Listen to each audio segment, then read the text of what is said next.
বান্দরবানের বোমাং সার্কেলের রাজপরিবারের সন্তান সাচিং প্রুজেরি।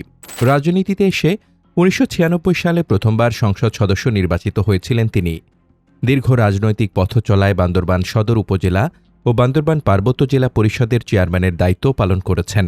বর্তমানে তিনি বান্দরবান জেলা বিএনপির আহ্বায়ক ও বিএনপির জাতীয় নির্বাহী কমিটির সদস্য। এবার প্রধানমন্ত্রী তারেক রহমানের নেতৃত্বাধীন মন্ত্রিসভায় পূর্ণমন্ত্রী হিসেবে যুক্ত হলেন এই রাজনীতিক।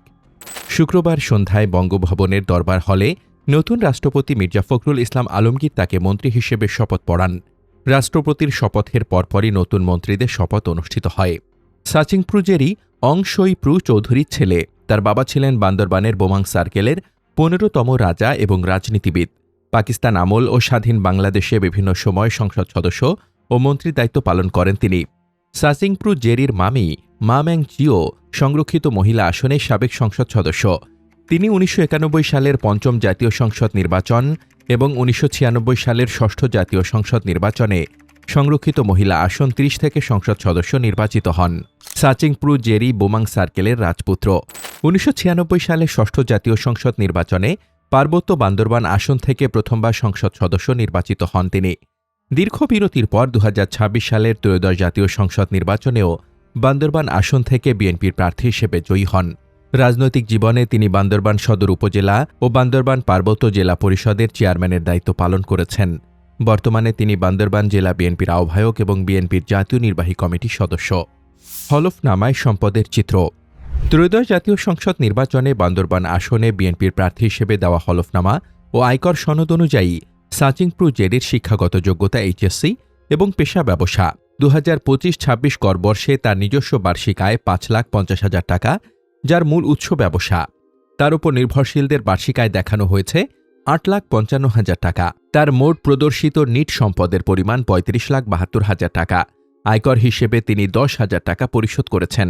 হলফনামায় সাচিং প্রুজেরি জানিয়েছেন, তার বিরুদ্ধে বর্তমানে বা অতীতে কোনো ফৌজদারি মামলা নেই। তার বা তার পরিবারের কোনো ব্যাংক বা আর্থিক প্রতিষ্ঠানে ঋণ বা খেলাপি ঋণও নেই। অস্থাবর সম্পদের মধ্যে নিজের নামে ১৬,১০,০০০ টাকা নগদ অর্থ দেখিয়েছেন সাচিং প্রু। তার স্ত্রীর নামে রয়েছে ১৩,৪৫,৫০০ টাকা এবং নির্ভরশীলদের নামে ১৩,০৩,০০০ টাকা নগদ অর্থ। স্ত্রীর নামে একটি প্রাডো, একটি ট্রাক ও একটি ভলভো গাড়ি রয়েছে, যার অর্জনকালীন মূল্য ১৫ লাখ টাকা। নির্ভরশীলদের নামে রয়েছে ৩ লাখ টাকা মূল্যের দুটি মোটরসাইকেল। এছাড়া সাচিং প্রু ও তার পরিবারের সদস্যদের নামে স্বর্ণালংকার ও আসবাবপত্র রয়েছে। স্থাবর সম্পদের হিসাবে কক্সবাজারের চকরিয়া উপজেলার রামপুরা মৌজায় তার ১০ একর কৃষি জমি রয়েছে। এর অর্জনকালীন মূল্য ১,৫০,০০০ টাকা। এছাড়া বান্দরবান সদর, আলেকখং ও সুয়ালক মৌজায় তার ও পরিবারের সদস্যদের নামে অকৃষি জমি ও অন্যান্য স্থাবর সম্পত্তি রয়েছে। নিজের নামে এসব স্থাবর সম্পদের আনুমানিক মূল্য ১৮,৬২,০০০ টাকা এবং স্ত্রীর নামে ১৪,৪৫,০০০ টাকা দেখানো হয়েছে। নির্বাচনী ব্যয়ের জন্য নিজের ব্যবসা থেকে ১০ লাখ টাকা ব্যয়ের পরিকল্পনা করেছিলেন সাচিং প্রুজেরি। এর পাশাপাশি স্ত্রী মমচিংয়ের কাছ থেকে ১০ লাখ টাকা ধার নেওয়ার কথা জানিয়েছেন তিনি। তার ছেলে উইন প্রু স্বেচ্ছা প্রণোদিত দান হিসেবে তাকে ৫ লাখ টাকা দেওয়ার কথা রয়েছে। দীর্ঘ রাজনৈতিক অভিজ্ঞতা, পার্বত্য বান্দরবানে পারিবারিক পরিচিতি এবং জনপ্রতিনিধি হিসেবে অভিজ্ঞতার পর এবার পূর্ণমন্ত্রী হিসেবে সরকারের দায়িত্বে যুক্ত হলেন সাচিং প্রুজেরি। তার মন্ত্রিসভায় অন্তর্ভুক্তির মধ্য দিয়ে বোমাং রাজপরিবারের এই রাজনীতিকের রাজনৈতিক জীবনে যুক্ত হল নতুন এক অধ্যায়।